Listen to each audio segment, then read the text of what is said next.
Баршаңызға сәлем. Бүгін біз осындай сметаник пирогын жасаймыз.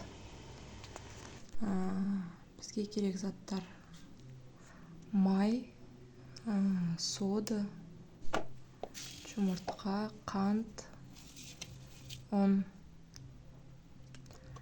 Майымызға қантымызды салып, араластырып, жақсылап содамызды, ұнымызды салып, қолмен езіп аламыз.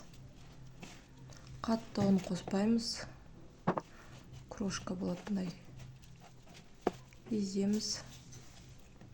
Оның үстіне жұмыртқамызды салып, жақсылап тесто илейміз.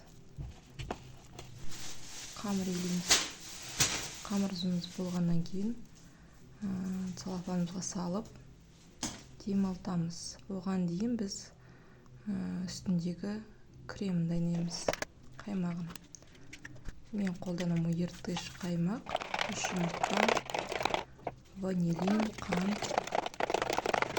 Қант дәміне қаратып қосасыздар. Жақсылап араластырып,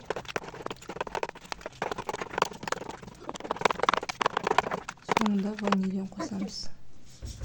Ванилин пирогтың иісін шығарып, дәмін шығарып тұрады. Жақсы осындай ванилин алсаңыздар болады. Қамырымызды жайып, формамызға салып, үстінен дайындаған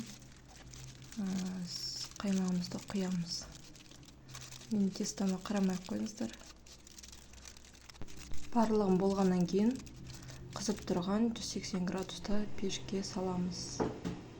Міне дайын болды пирогымыз. Видео ұнаса комментарий жазып, тіркеліп қойыңыздар. Рахмет, сау болыңыздар.